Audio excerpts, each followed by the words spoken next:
One of the most important lessons I've learned about recording and mixing is being specific about what kind of sounds you like. That way you have actual direction when trying to create a good tone. When it comes to metal tones, I really like the sound of the guitars from X-Toll's 2014 self-titled album. They're bright, chunky, and have this metallic clank to them.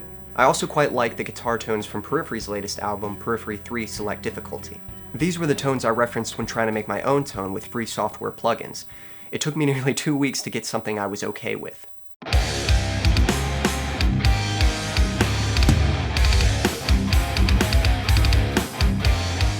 I'll be sure to make a video on how I got that tone, which will get the job done, but I realized I just can't get the sound I want with amp sims. They have this digital crispy quality to them that I just don't care for. You can actually sort of hear what I'm talking about if you look up Periphery's single Passenger. I have a feeling they used amp sims on that song. I really like the idea of recording directly into an interface because it gives you more control and makes it easier to dial in a good tone. I like cab sims, but amp sims aren't cutting it, so I've decided to go with a hybrid method, using a real amp with a simulated cab. And so my search for a good metal amp began, and I've decided to share all my research and findings with you guys. Now ideally I'd love to get something like the PV6505 Plus, or a Kemper, but unless I can find one of those for around $500, it's a little out of my price range. So here are some amps that are around $500 that I'm interested in. First on the list is the PV6505 Plus 1x12 combo amp. Obviously, since the original 6505 Plus is one of my favorite amps, I was intrigued by this one. I haven't found any videos with the exact tone I'm looking for, but this amp does show potential. It does have an output that you can plug directly into your interface or your DI box, but it has a mic simulation that can't be bypassed, and supposedly it isn't very good. So if I wanted to go direct with this amp, I'd have to go from the speaker output into a load box, and since I don't have a load box, that's going to cost me an additional $200. I'm also interested in going direct through PA systems for live shows, but if for some reason I was unable to, it's nice that this has a built-in cab that I can mic. This amp is $700 new, but you can find it for under $500 used. Next up is the Laney Ironheart IRT-15H.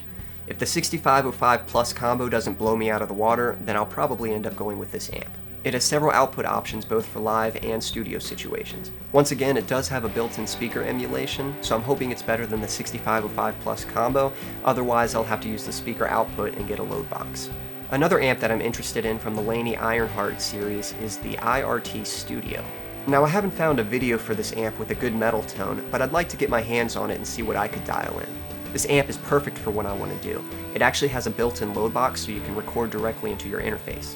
It records both a raw and a process signal, which gives you the option to reamp if you need to, and to do it silently.